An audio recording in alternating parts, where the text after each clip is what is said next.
사후 세계는 정말 존재할까? 임사체험과 보이지 않는 세계의 진실. 누구나 한 번은 던지는 질문. 내가 이 세상을 떠나면 나는 과연 어디로 가게 될까? 먼저 떠나신 부모님은, 오래전 먼 길을 떠난 배우자는 지금 이 순간 어디에서 무엇을 하고 계실까? 눈을 감고 잠시 생각해보면 그 물음은 슬프기도 하고 때로는 그리움으로 가슴이 먹먹해지기도 합니다. 인류가 처음 문명을 시작한 이래로 수만 년의 세월 동안 수없이 많은 철학자와 종교인, 과학자와 예술가들이 이 하나의 질문 앞에 섰습니다.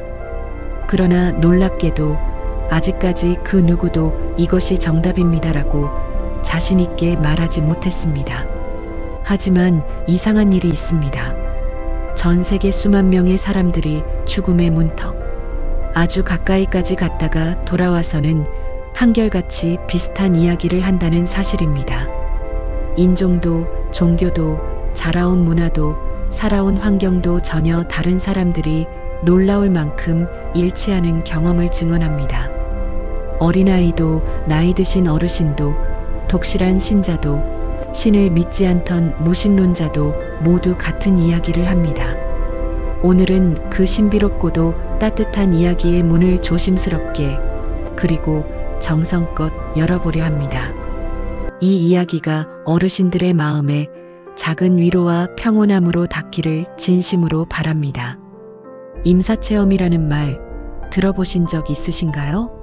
한자 그대로 풀이하면 죽음의 임한 체험, 즉 죽음의 문턱까지 다녀온 경험입니다.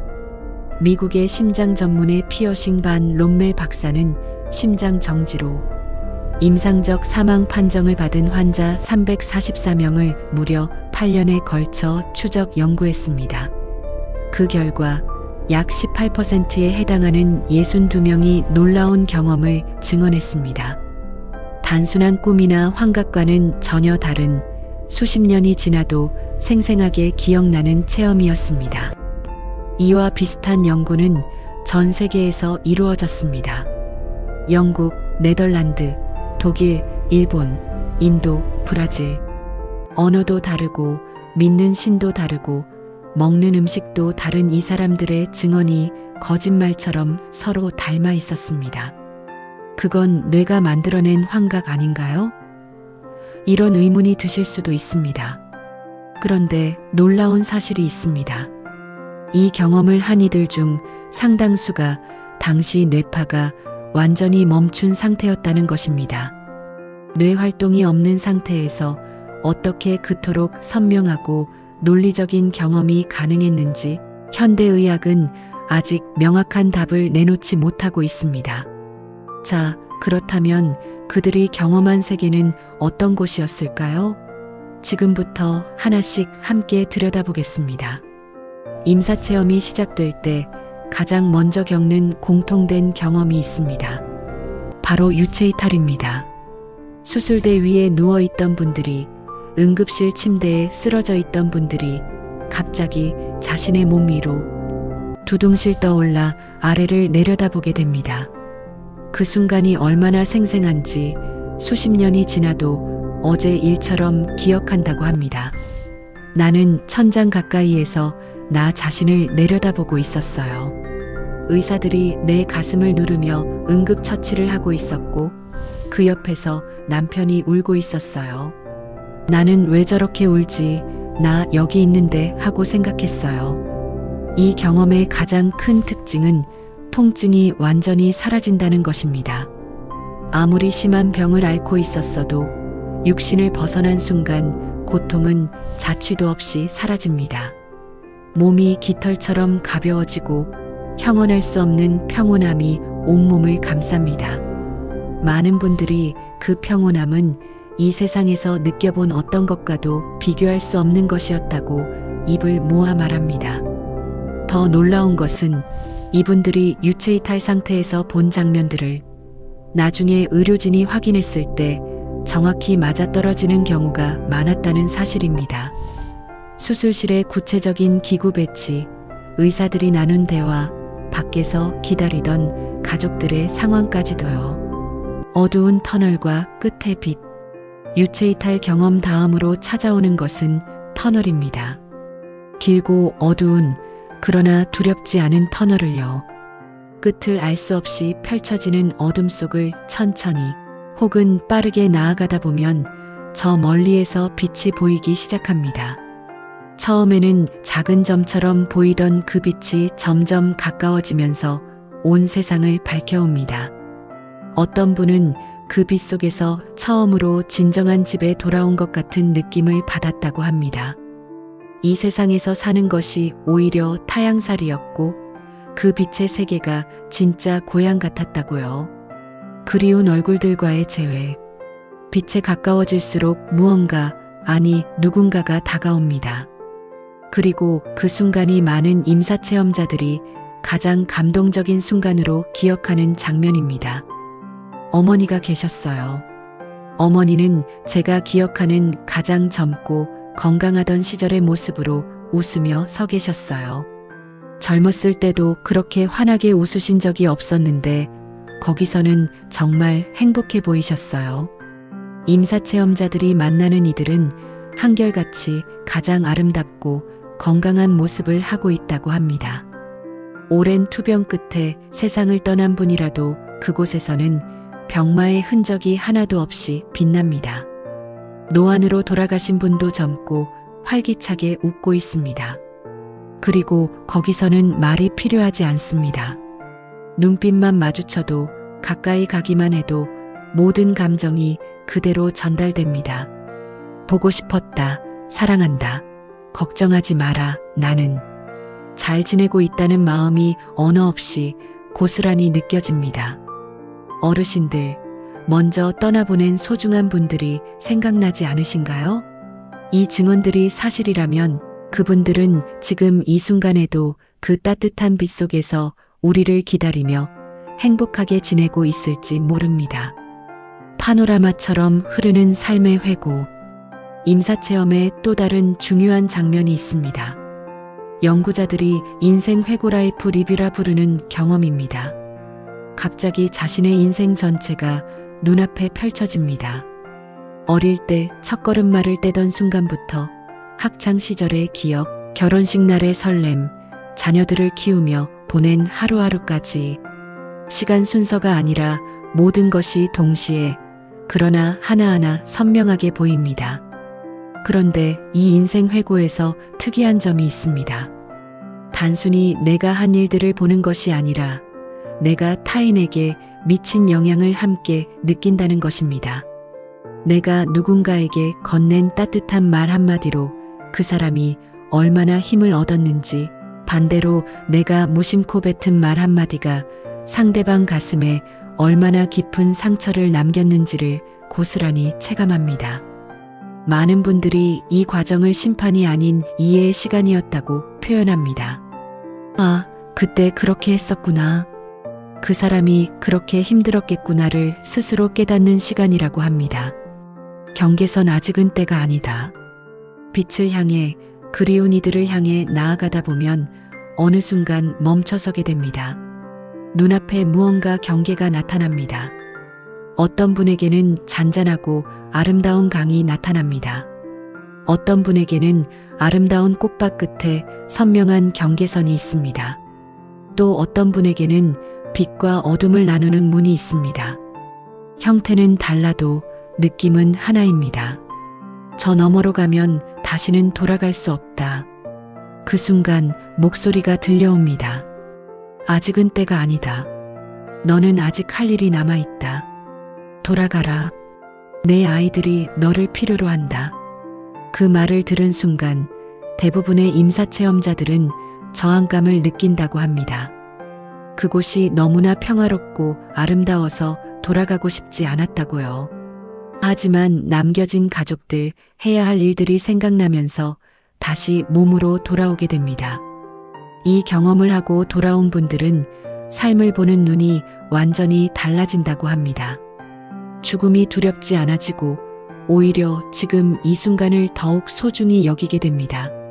내 삶에는 이유가 있고 나는 이유 있게 여기에 존재한다는 확신이 생기는 것입니다. 이 이야기를 들으시면서 과학적으로 증명된 것인가요? 라고 의문을 가지시는 분도 계실 것입니다. 아주 중요한 질문입니다. 과학자들 중 일부는 임사체험이 뇌가 극한 상황에서 만들어내는 환각이라고 설명합니다. 산소가 부족해진 뇌가 이상작동을 일으키며 생기는 현상이라는 것입니다. 혹은 임종 직전 분비되는 특정 신경전달 물질이 이런 경험을 만든다는 가설도 있습니다. 하지만 이 설명에 반박하는 증거들도 있습니다. 첫째, 일부 임사체험자들은 뇌파가 완전히 평탄선을 보이던 시간에도 선명한 의식을 경험했다고 합니다. 뇌 활동이 없는 상태에서 어떻게 의식이 가능한지 기존 과학으로는 설명하기 어렵습니다. 둘째, 유체이탈 상태에서 본 것들을 나중에 정확히 묘사했고 의료진이 이를 확인해 준 사례들이 있습니다. 수술실 천장 위에 놓여 있어 누워서는 절대 볼 수 없는 물건의 위치를 정확히 맞추거나 다른 방에서 진행된 대화를 정확히 전달한 경우도 있습니다.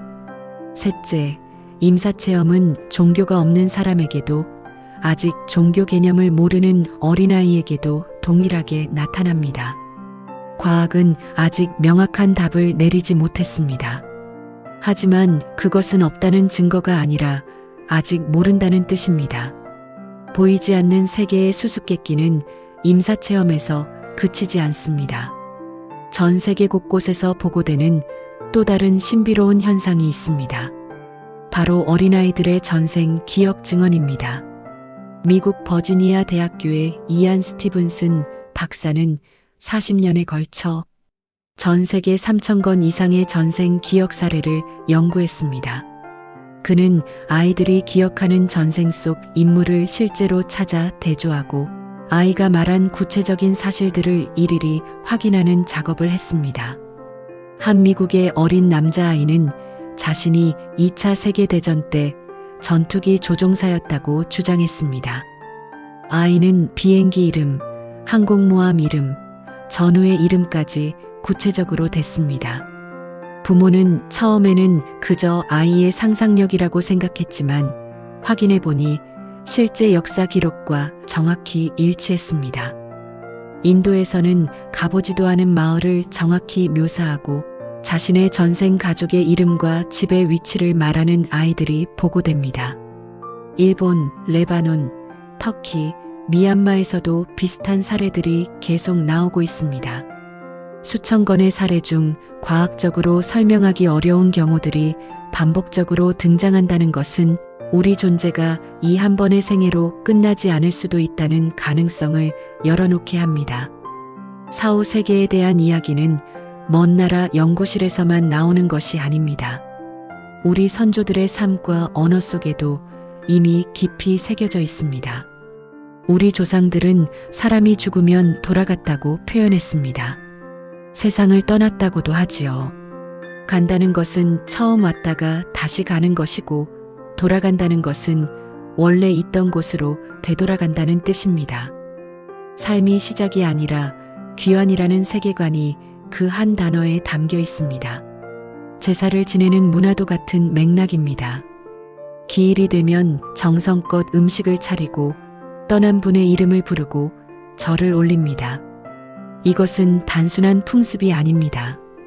떠난 이들이 어딘가에 존재하며 우리 곁에 있으며 우리가 보내는 마음을 받을 수 있다는 믿음에서 비롯된 것입니다. 동서양을 막론하고 인류는 항상 보이지 않는 세계를 믿어왔습니다. 이집트의 피라미드도, 그리스의 신화도, 인도의 베다도, 우리의 무속신앙도 모두 이 세계 너머에 또 다른 세계가 있다는 믿음을 담고 있습니다. 그것이 수천 년을 이어온 인류 보편의 직관이라면 우리는 그것을 가볍게 여기기 어렵습니다. 1907년 미국 매사추세츠주의 의사 덩컨 맥두걸은 매우 특이한 실험을 합니다. 임종 직전의 환자들을 정밀 저울 위에 눕혀놓고 숨을 거두는 순간 체중에 변화가 생기는지 측정한 것입니다. 그 결과 일부 환자들의 경우 숨이 끊어지는 순간 체중이 약 21g 줄었다는 기록이 나왔습니다. 의사는 이것이 영혼의 무게라고 주장했습니다. 이 이야기는 이후 21g이라는 영화로도 만들어져 세상에 널리 알려졌습니다. 물론 이 실험은 이후 과학적으로 많은 논란을 겪었습니다. 실험 방법이 정밀하지 않았다는 비판도 있고, 다른 연구자들이 반복 실험에서 같은 결과를 얻지 못했다는 보고도 있습니다. 그러나 이 이야기가 100년이 넘도록 사람들의 입에 오르내리는 이유가 있습니다. 우리 안에 몸이 아닌 다른 무언가가 있다는 느낌, 숨을 거두는 그 순간, 무언가가 떠난다는 감각은 많은 사람들이 직관적으로 공감하기 때문입니다. 숨이 멎는 그 순간 분명히 무언가가 빠져나가는 게 느껴졌어요. 몸은 그대로 있는데 그 사람은 이미 거기에 없었어요. 사후 세계를 어떻게 부르느냐는 종교마다 다릅니다. 기독교에서는 천국, 불교에서는 극락, 이슬람에서는 잔나, 유교적 전통에서는 저승, 이름도 다르고 묘사도 조금씩 다릅니다. 임사체험자들도 비슷한 묘사를 합니다. 꽃이 피어있는 아름다운 정원을 본 분들이 많습니다. 눈부신 빛이 가득한 도시를 본 분들도 있습니다. 맑은 강과 울창한 숲이 있는 평화로운 공간을 묘사하는 분들도 있습니다. 그리고 한결같이 여기가 진짜 집이다는 느낌을 받았다고 합니다. 남겨진 사람들을 위한 신호. 떠난 이들은 종종 신호를 보낸다고 합니다. 우리는 이것을 미신이라고 치부하기 쉽습니다.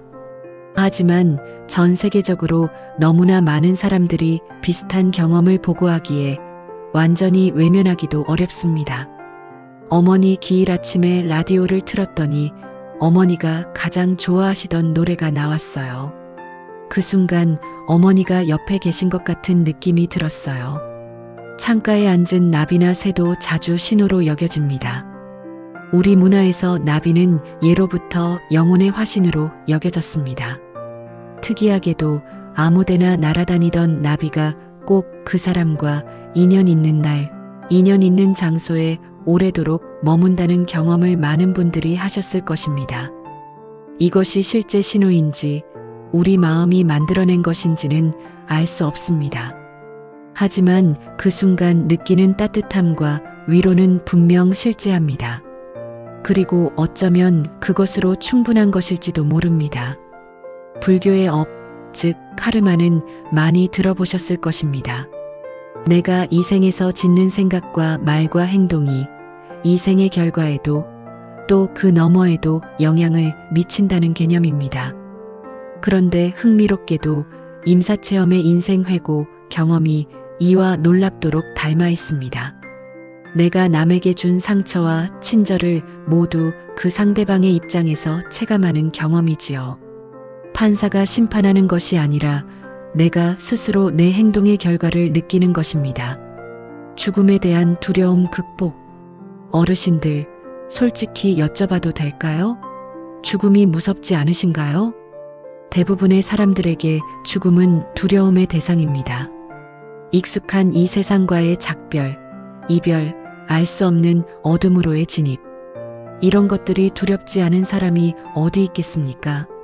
그런데 임사체험을 하고 돌아온 분들의 가장 놀라운 변화 중 하나가 바로 이것입니다.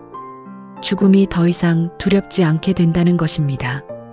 단순히 마음의 결심이 아닙니다.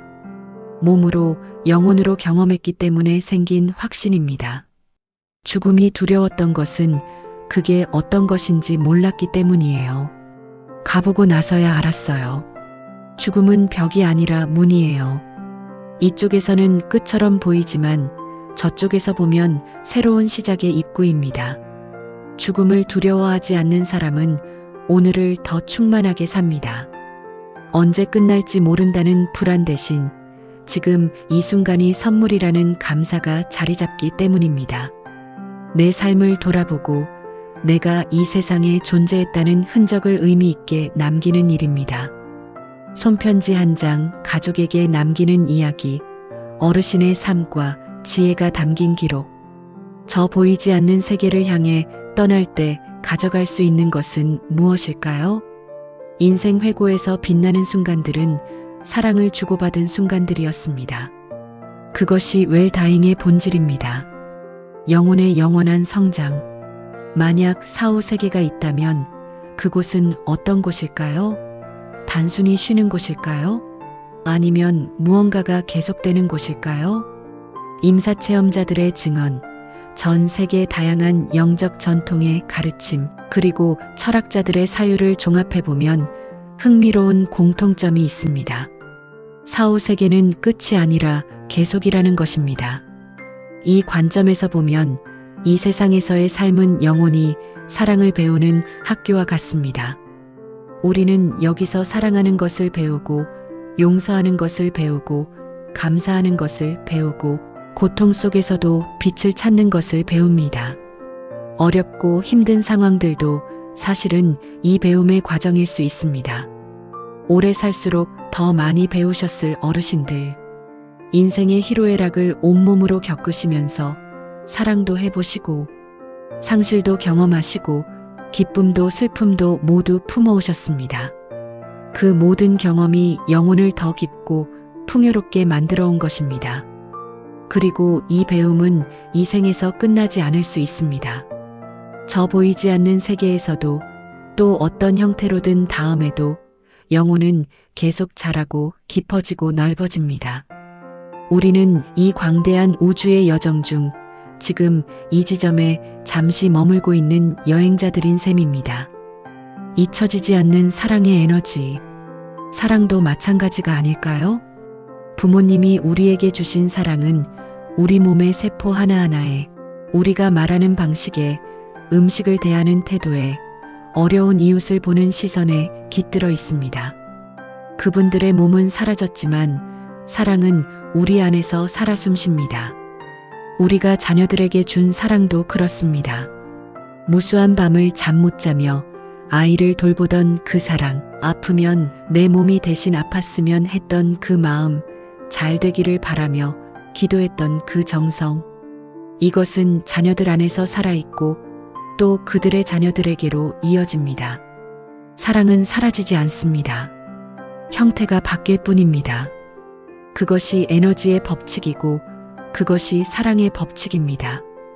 영혼은 사랑이라는 이름으로 영원히 살아있습니다. 다시 만날 그날을 기약하며. 어르신들, 오늘 이 이야기를 들으시면서 그리운 얼굴이 떠오르셨나요? 오래전 먼저 떠나신 부모님, 함께 늙어가다 먼저 가신 배우자, 한창 때 갑자기 세상을 떠난 친구. 그분들이 생각나셨다면 그것은 자연스러운 일입니다. 그리고 그 그리움은 사랑의 다른 이름입니다. 임사체험자들이 한 목소리로 전하는 메시지가 있습니다. 그분들은 잘 있습니다. 오히려 이쪽에서보다 훨씬 더 평화롭고 행복하게 있습니다. 그리고 여러분을 기다리고 있습니다. 그 기다림은 이별의 아픔이 아닙니다. 잠시 먼저 간 여행자가 좋은 곳에 먼저 도착해서 느긋하게 자리를 잡고 나중에 올 이들을 위해 준비하며 기다리는 것과 같습니다. 우리가 그 경계선에 섰을 때 두려움 대신 어떤 표정을 지을 수 있을까요? 임사체험자들의 증언처럼 그곳에서 그리운 얼굴들이 웃으며 마중 나온다면 그 만남은 어떤 이별보다도 훨씬 찬란할 것입니다. 참 좋은 소풍이었다. 잘 놀다 왔다. 이제 다시 만나러 가자. 그날의 만남은 이별보다 훨씬 더 긴 영원을 향한 만남의 시작일 것입니다. 오늘 함께 긴 여행을 하셨습니다. 임사체험의 신비로운 증언들, 전생 기억을 가진 아이들의 이야기, 우리 조상들의 지혜, 사랑의 에너지, 그리고 다시 만날 그날의 약속까지. 이 이야기들이 어르신들의 마음에 어떻게 닿으셨나요? 확실한 증거가 없는 이야기라고 느끼셨을 수도 있습니다. 오히려 더 많은 궁금증이 생기셨을 수도 있습니다. 아니면 오래 묵어있던 그리움이 조금 위로를 받으셨을 수도 있습니다. 한 가지만 기억해 주시면 좋겠습니다. 사후 세계가 있다는 믿음은 오늘 우리 삶을 더 소중하게, 더 사랑스럽게, 더 감사하게 만들어준다는 사실입니다. 내가 오늘 누군가에게 건네는 친절이 의미 있고, 내가 오늘 받는 따뜻함이 소중하고, 내가 지금 이 순간 살아 숨쉬고 있다는 것이 얼마나 놀라운 선물인지를 알게 해줍니다. 어르신들의 오늘 하루가, 그리고 앞으로의 모든 날들이 그런 따뜻함으로 가득하시길 진심으로 기원합니다. 먼저 떠난 이들은 잘 있습니다. 그리고 우리도 언젠가 다시 만날 것입니다. 오늘의 이야기는 여기까지입니다. 오늘도 여기 이 자리에 계셔 주셔서 감사합니다.